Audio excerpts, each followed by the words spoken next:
지금으로부터 약 1000년 가까이 1077년 1월 아주 추운 겨울날이었어요. 그 북이탈리아의 카노사의 성문 앞에서는 정말 놀라운 일이 벌어지고 있었습니다. 그 놀라운 일이라고 하는 것은 당시 신성 로마 제국의 황제의 하이니 제4세가 맨발로, 그것도 부끄럽게 내복 차림으로 추위에 떨고 서 있었던 것입니다.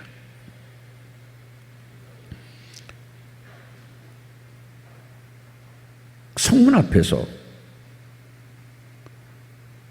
황제가 그 추운 겨울날 맨발로 내복 차림으로 왜 이렇게 벌벌벌 떨며 서 있었을까요?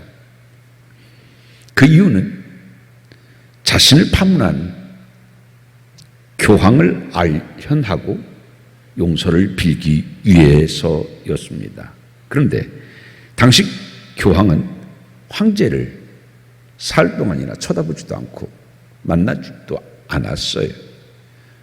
그래서 사흘 동안이나 이 황제는 한풍이 몰아치는 성문 밖에서 배고프면서 추위에 벌벌 떨면서 그렇게 용서를 구하여야 했습니다.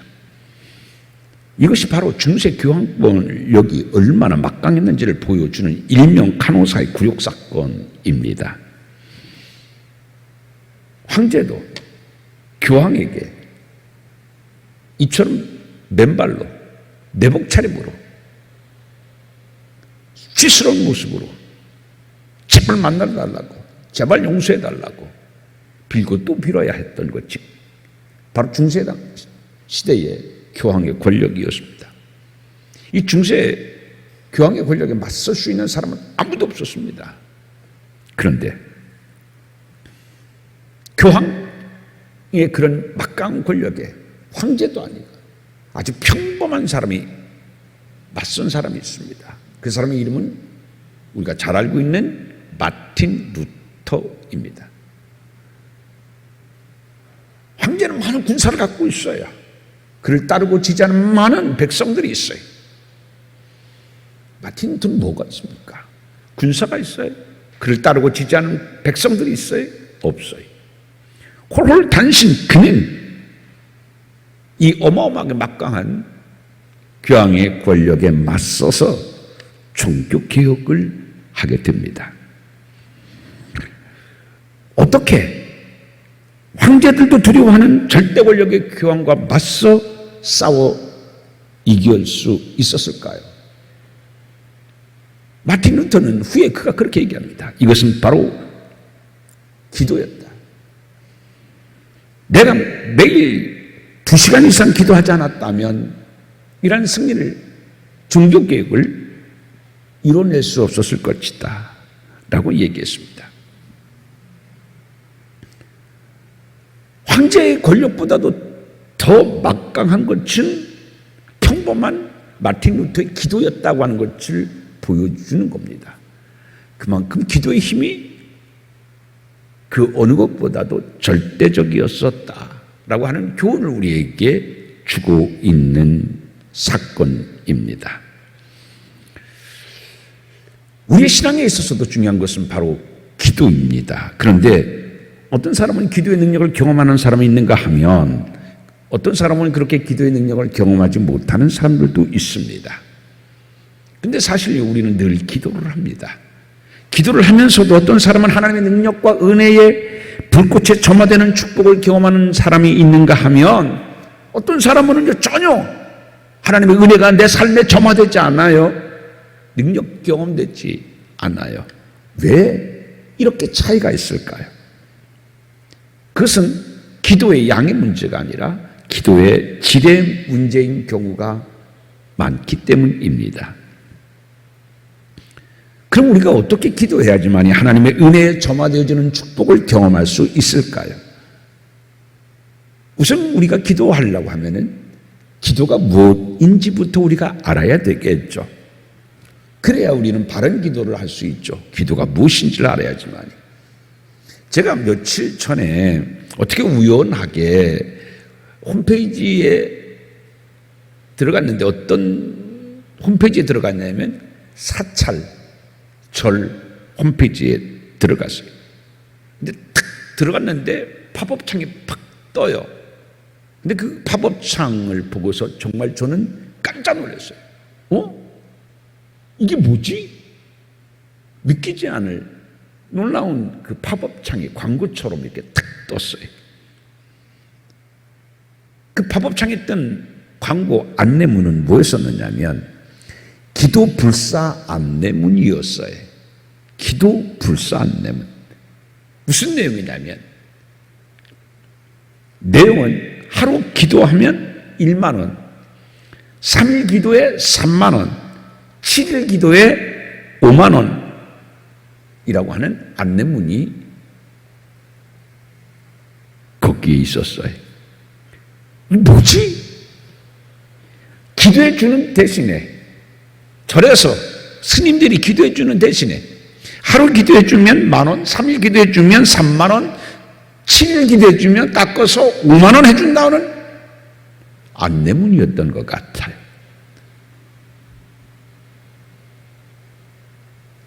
요즘에 한국 불교가 이렇게 됐구나.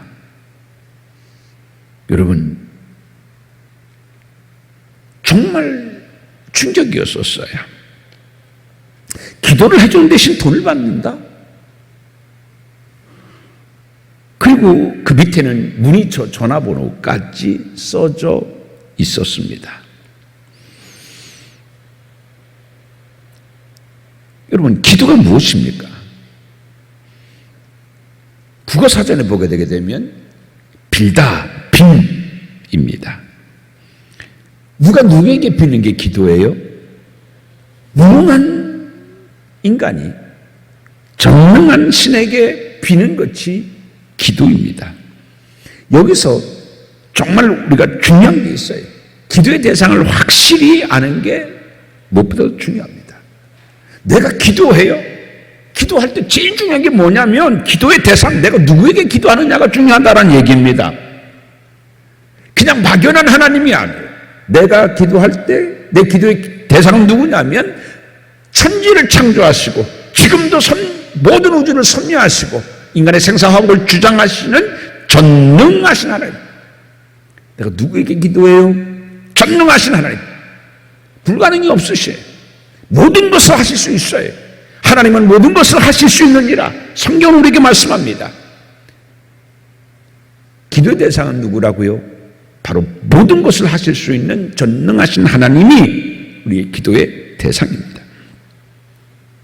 기도라고 하는 것은 무능한 인간과 하나님의 전능이 연결되어지는 고리, 그게 바로 기도인 겁니다.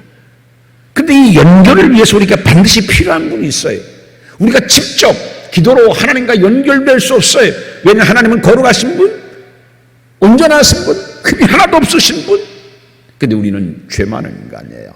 그래서 반드시 연결고리가 필요한데 그 연결고리가 누굽니까? 중보자 되어주시는 예수님입니다.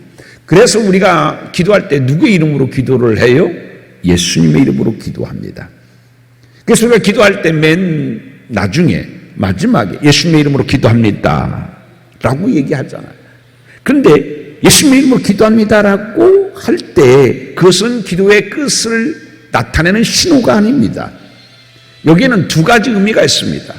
예수님의 이름으로 기도한다는 것은 두 가지 의미가 있는데 첫째는 뭐냐면요, 예수님만이 우리를 하나님의 은혜의 보좌로 이끌어 주실 수 있는 유일한 분이다라고 하는 뜻이 담겨져 있습니다. 예수님 외에는 전능하신 하나님 앞에 우리를 이끌어 기도의 통로가 되어줄 수 있는 분이 아무도 없습니다. 오직 예수님만이 우리를 하나님의 은혜의 보좌 앞으로 인도하실 수 있습니다라고 하는 고백이 예수님의 이름으로 기도합니다라는 의미죠. 두 번째 의미는 뭡니까? 나는 하나님 앞에 내 이름으로 나갈 수 없어요. 왜요? 우리는 죄 많은, 흠 많은 죄인이기 때문에 그래요. 그래서 예수님의 자비와 공로 없이는 나는 하나님께 나갈 수 없는, 자격이 없는 죄인입니다 라고 하는 의미가 담겨져 있어요. 그래서 내 이름으로 기도하는 게 아니에요. 누구의 이름으로 기도해요? 예수님의 이름으로 기도하는 거예요. 나는 자격이 없어요. 나는 자격이 없지만 예수님의 자비와 십자가의 공로를 통하여 하나님께 나아가 기도할 수 있는 거예요. 그 고백이 바로 예수님의 이름으로 기도합니다 라는 의미인 것이죠. 그래서 우리는 기도할 때 반드시 맨 마지막에는 예수님의 이름으로 기도합니다 라고 해야지 바른 기도가 되는 거예요. 그래야 그 기도가 예수님의 이름으로 기도할 때만이 하나님 앞에 상달될 수가 있다, 그런 이야기입니다. 그럼 예수님의 이름으로 기도하는데 어떻게 기도해야 될까요?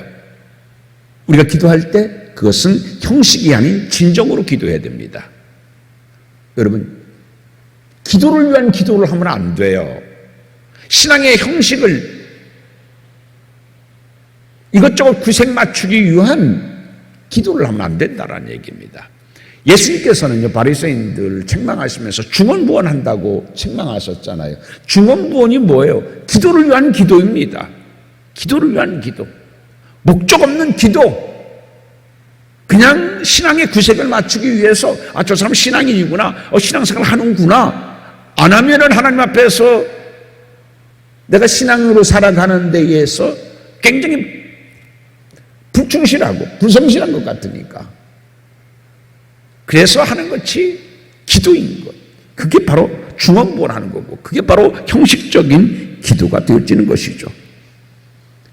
예수님께서는 요한복음 4장 24절에서 우리에게 뭐라고 말씀해 주셨습니까? 하나님은 영이시니 예배하는 자가 신령과 진정으로 예배할지니라, 이렇게 우리에게 말씀해 주셨습니다. 사람들은요, 글을 잘 쓰는 사람들을 부러워하잖아요. 근데 여러분, 글을 잘 쓴다는 게 뭐예요? 어떤 글이 좋은 글입니까?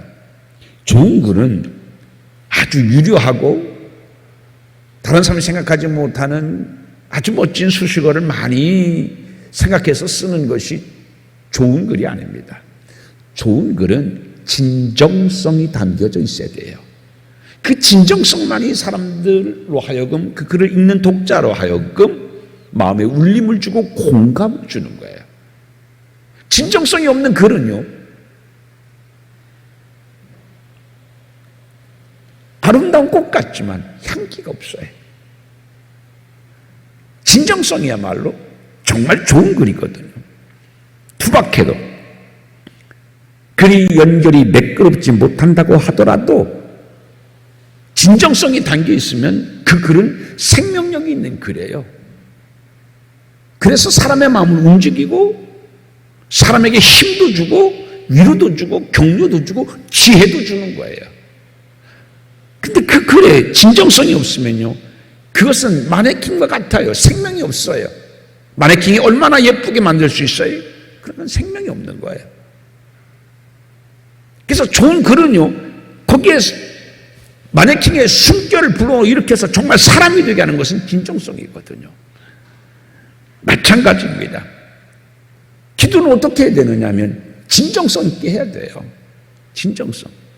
여러분, 진정성은 당연하지라고 생각하는데, 여러분, 정말 우리가 기도할 때에 나는 얼마나 진정성을 갖고 기도하느냐, 나는 내 진정성의 몇 퍼센트를 줄 수 있을까 한번 생각해 보십시오. 기도를 위한 기도가 아니라 정말 진정성을 가지고서 기도하는 게 아주 기도의 가장 기본 아닙니까? 근데 우리는 때로는요, 그 기본을 지키지를 못해요. 기본이 흔들리기 시작하고 기본이 서지 않으면 그 다음 것은요, 더 세울 수 없고 이루어질 수 없어요. 그래서 기도는 진정성이 중요하다. 꼭 여러분 기도할 때 기억하시기를 바랍니다. 그래서 전능하신 하나님 앞에 진정성을 갖고 기도할 수 있는 여러분들이 되어지기를 주님의 이름으로 축원드립니다.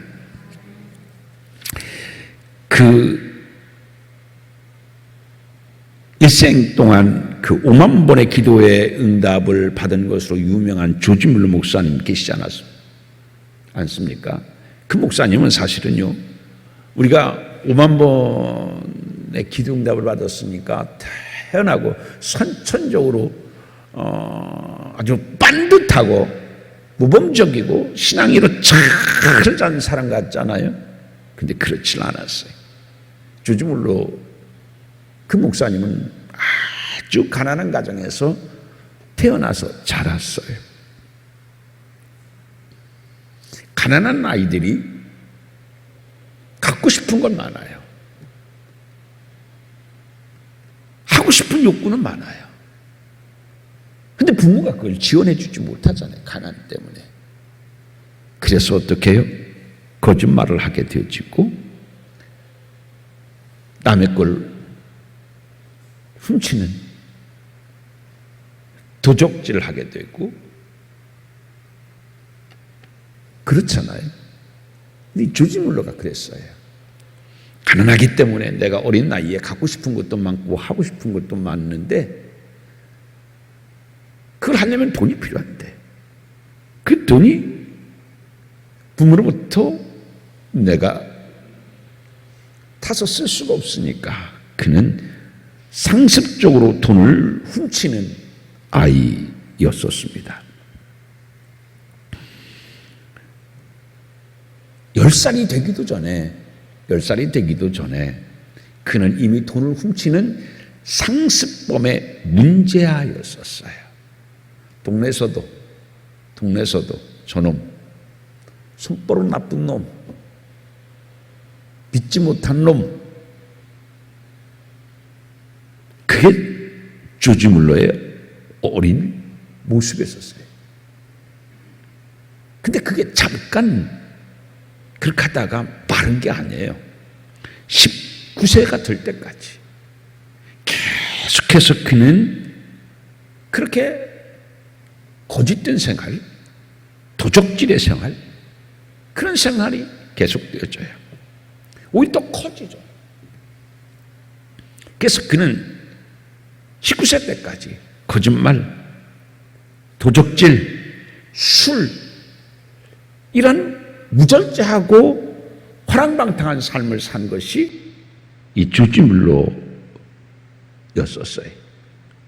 결국 그는 이런 도적질로 말미암아서 형무소에도 가서 감옥살이를 하기도 했어요. 뿐만 아니라 그는 무서운 질병을 2차례나 앓기도 했습니다. 그러다가 아주 우연하게 그는 기도의 한 모임에 참석하게 되었어요. 아주 문제가 많은 청년이었었어요. 고개를 설레설레 흔들고 동네에서나 어디에서나 늘 경계의 대상이 되어졌었고 비난의 표적이 되어졌었던 것이 조지 물러였었어요. 근데 어떻게 우연하게 기도의 모임에 그는 참가했는데 그때 그는요 정말 이게 하나님의 은혜인 거예요. 생각지 않게 그는 그 기도회를 통하여서 하나님이 얼마나 전능하신 분이고 기도의 능력이 얼마나 크고 그 기도를 통하여서 하나님께서 어떻게 역사하시는가를 두 눈으로 똑똑히 그는 보게 되어져요. 깜짝 놀라요. 신세계가 열려진 거예요. 어라? 그는 자기의 욕구를 채우기 위해서 훔치는, 남을 속이는 삶만 살았어요. 그런데 하나님을 만나고 기도를 하게 되면 그런 부정직한 방법으로 자기의 욕구를 채우고 꿈을 이루는 것이 아니라 기도를 통하여 바른 방법으로 바르게 살아가며 하나님의 축복을 받을 수 있고 나도 선하게 살 수 있는 사람이 되겠구나 깨닫게 되어져요. 뭐를 통해서요? 기도를 통해서요.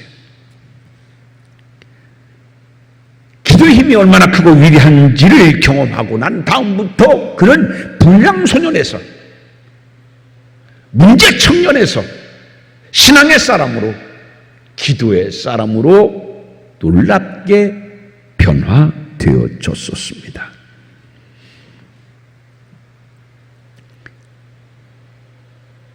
그 이후에 그는 목사님이 되어졌었고 그 이후에 그는 자기처럼 불우한 어린아이들을 위하여, 고아들을 위하여 헌신하는 사람이 되어졌어요. 그는 이야기합니다. 사람들이 물어요. 어떻게 해야지 그렇게 목사님처럼 기도 응답을 받을 수 있습니까? 조지문로 목사님 얘기합니다. 기도를 응답받기 위해서는, 하나님의 은혜의 보좌를 움직일 수 있는 기도는 바른 동기부터 시작되는 기도여야 합니다. 뭐부터 시작해야 된다고요? 바른 동기. 여러분, 너무나 당연한 말 같지만 참 중요한 말입니다. 내가 왜 기도해야 되는, 내가 왜 기도하지? 기도의 동기가 바라야 돼요. 아까도 얘기한 것처럼 기도를 위한 기도, 내 신앙을 사람들한테 보이고 포장하고 형식적으로 구색을 맞추기 위한 그런 기도가 아니라, 기도의 동기, 내가 왜 지금 기도하는가? 뭐 때문에 기도하는가? 내 기도의 목표는 무언가?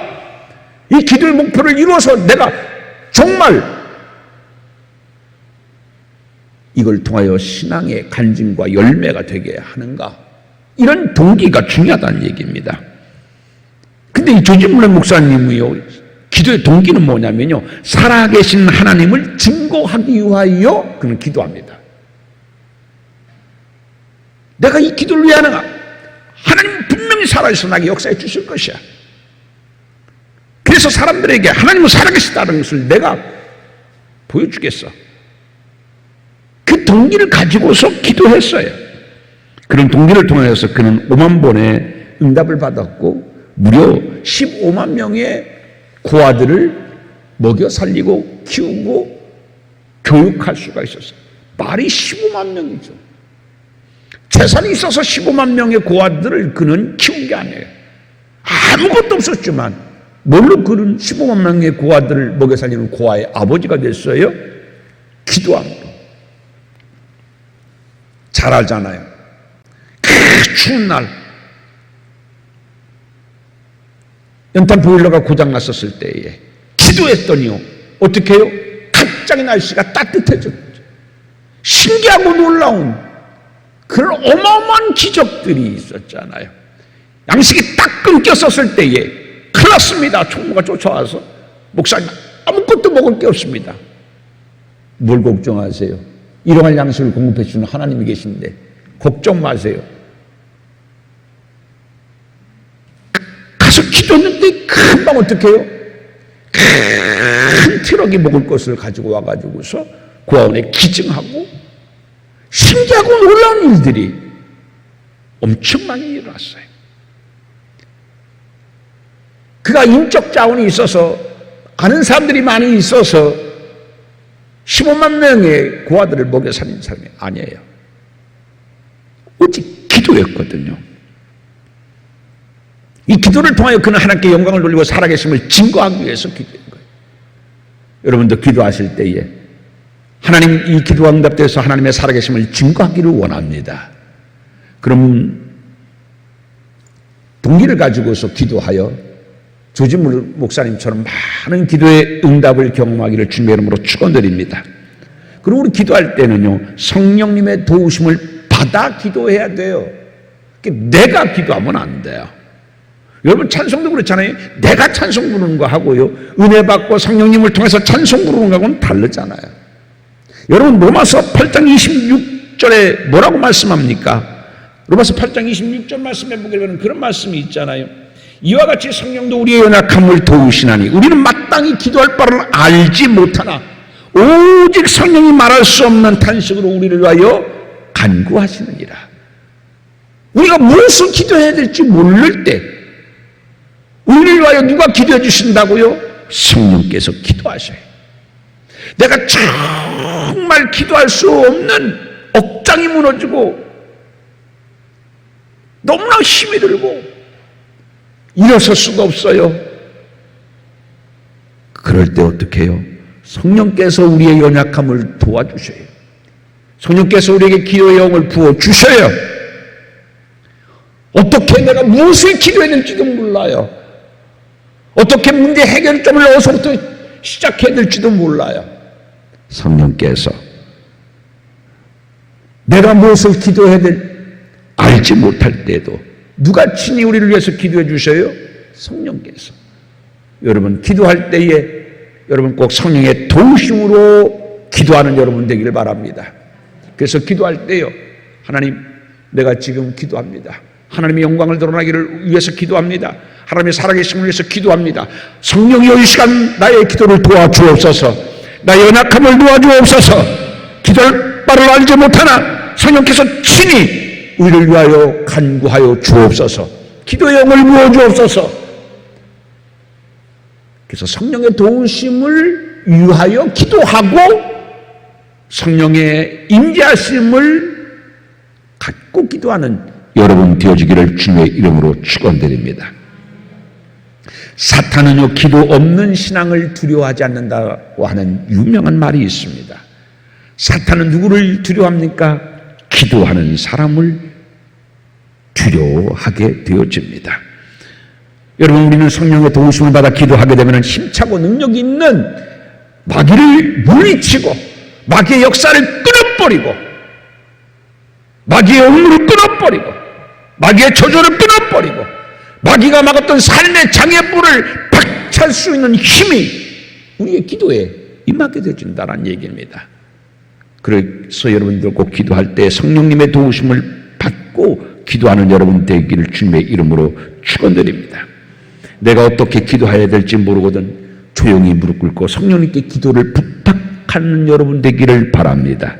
조용히 무릎 꿇어 내가 기도할 때에 나보다도 나를 더 아파하시고 내가 탄식할 때 나보다도 더 탄식하고 계시는 성령님의 도우심을 느끼며 기도의 영을 회복하는 여러분 되어지기를 주님의 이름으로 축원드립니다. 그리고 우리가 기도할 때 마지막으로 제일 중요한 것이 뭐냐면 응답 받을 줄 믿고 기도해야 합니다. 오늘 본문도 우리에게 뭐라고 그랬어요? 구한 것은 받은 줄 믿어라. 아멘입니까? 따라서 합시다. 기도는 이미 응답받은 것이다. 그 믿음으로 기도하라는 얘기예요. 응답 받을까? 하나님 응답해 주실까가 아니에요. 이미 응답해 주심을 믿고 기도해야 된다 라는 말씀인 것입니다. 여러분 오늘 본문 11장 24절에서 예수님 우리에게 뭐라고 말씀합니까? 내가 너희에게 말하노니 무엇이든지 기도하고 구하는 것은 받은 줄로 믿으라. 그리하면 너희에게 그대로 되리라. 이렇게 우리에게 말씀해 주셨습니다. 미국에 소냐 카슨이라고 하는 흑인 여성이 있었어요. 근데 이 여자도요 너무 가난한 집에서 태어나서 그 나중에 고아가 돼요. 부모의 돌봄을 받지 못하고 고아로 자라게 되어져요. 근데 이 소냐 카슨이요 초등학교도 졸업도 못해요. 그리고 더 어처구니 없고 더 안타까운 일은 13살 어린 나이에 그는 어떤 남자를 만나서 동거하게 되어져요. 13살. 보살펴주는 사람이 없으니까 어떻게 살아야 되는지 삶의 기준도 없이 그냥 막 사는 거예요. 13살이 뭘 안다고 동거를 해요. 그런데 나중에 알고 보니까 사실은요 나이가 많은 사람이었었는데 그래도 결혼은 안 한 줄 알았었는데 결혼한 유부남이었었어요. 근데 이소냐 카슨이 임신한 것을 알고서는 어떻게 했어요? 책임을 지는 것이 너무 두렵고 부담되니까 이 남자는 그만 도망가 버리고 말았어요. 얼마나 어린 아이가 충격을 받았겠어요. 13살. 그는 절망 중에 몇 번이나 죽으려고 했었어요. 아무도 그를 돌봐주는 사람이 없었어요. 붙들어주는 사람이 없었어요. 울타리가 되어주는 사람도 없었어요. 삶의 안내 역할을 해주는 사람도 아무도 없었어요. 그런데 어느 날 그는 예수님을 만나게 되어져요. 그리고서는 예수님을 만나서 새로운 삶을 살게 되어지는데, 예수님이 이제 그의 안내자가 되어지고 그의 보호자가 되어지고 그의 든든한 우군 힘이 되어줬어요. 나에게도 이제 아버지라고 부를 수 있는 분이 생겼구나. 하나님 아버지. 고아로 자랐던 그에게요, 하나님이 아버지 된다는 말이 얼마나 든든하고 감사하고 감격했겠어요. 세상에 천하의 망망대해에 자기 혼자 떠있는 것 같은 고아 같은 삶이었었는데 이제 하나님이 내 아버지가 되어주신대요. 얼마나 감사했는지 몰라요. 기쁨을 가지고 희망을 가지고 그런 새 삶을 시작합니다. 그런데 환경은 나아지지 않았어요. 그런데 그녀에게는 그 동거남과 살 때 임신했다고 그랬잖아요. 아이가 태어났는데 이 아이가 자라는데요, 항상 이 문제 가정에 문제아가 되어졌어요. 이 아들이 학교 다니면서도 맨날 꼴찌만 하는 거예요. 공부만 못하는 게 아니에요. 공부에 관심도 취미도 없는 게 아니에요. 애도요 막 싸는 거예요. 성격이 그 가난 속에서 살다 보니까 거친 애들과 같이 살다 보게 되니까 어릴 때부터 그는 벌써 삐뚤어진 삶의 길을 가게 되어져요. 그래서 11살 때, 그 아들이 11살 때 그만 친구하고 싸우다가 칼로 친구의 배를 찌르는 사건을 벌이게 돼요. 근데 다행히 하나님의 은혜로 말미암아 그 친구는 죽지 않았어요. 그는 살인 미수자가 되어졌어요. 어디에서도 그는 경계 인물이 되어졌어요. 문제아, 불량 소년이 되어졌어요. 근데도 이 엄마 소녀 카스는 희망을 잃지 않았어요. 그가 의지할 수 있는 분은요 딱 한 분이에요. 누구예요? 아버지 하나님이었어요. 그는 늘 눈물로 하나님께 기도합니다. 하나님, 저는 어떻게 이 아이를 붙들어 줄 수가 없어요. 저는 그런 지혜도 없고요, 그런 힘도 없고요, 어떻게 붙들어 줘야 되는지 방법도 모르고요, 해줄 수 있는 게 아무것도 없어요. 하나님이 이 아이에게도 아버지가 되어주세요. 제 아버지이신 것처럼 내 아들에게도 하나님 아버지가 되어주세요. 그렇게 기도를 해요. 그러면서 그가 자기 불량소년인 아들에게 할 수 있는 말은 딱 하나밖에 없었어요. 그가 뭘 배웠어야지 좀 유익한 교육적인 얘기를 해주죠. 그런 이야기를 할 수 있는 엄마가 아니에요. 엄마, 이 소녀 카슨이 할 수 있는 말은 이것밖에 없었대요. 얘야, 하나님께 기도해라. 그러면 하나님은 반드시 너를 도와주실 거야. 이 말 외에는 할 수 있는 말이 없었대요.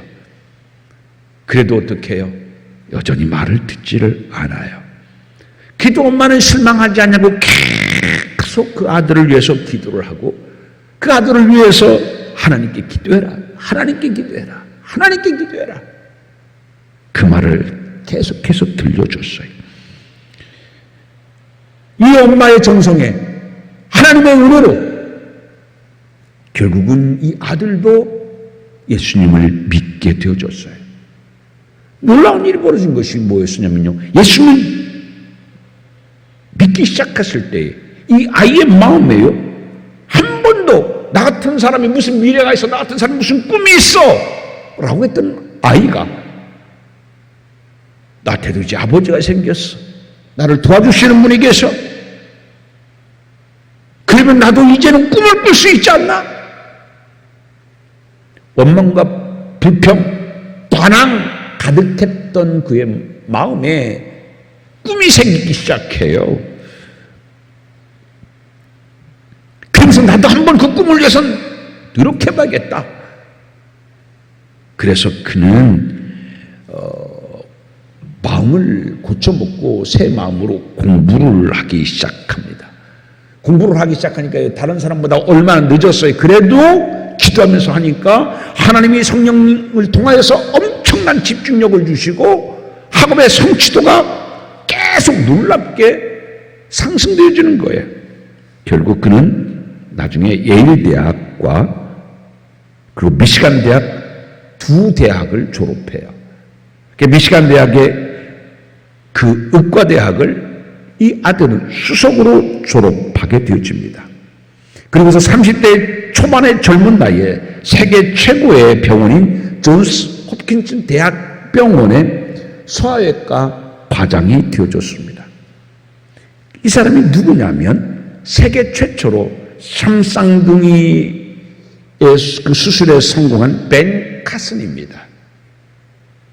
여러분, 엄마는 13살 때요, 유부남을 만나서요, 동거를 시작했고요, 아버지 없는 아들을 낳고 가난술에서 이 아이를 홀로 키웠어요. 누구도 도와주지 않았어요. 자기도 13살 나이에 뭐를 한다고요. 그런데 거기에다가 아들까지 낳았으니까요, 뭘 어떻게 해야 될지 모르고요, 얼마나 방황했어요. 그러다가 그는 하나님을 만났어요. 나는 이제 고아가 아니구나, 하나님이 계시는구나. 자기가 키운다고 키웠지만 내 마음대로 되지 않는 내 자식 불쌍해요. 가난밖에 물려준 게 없어요. 다니면서 아주 못된 짓만 해요.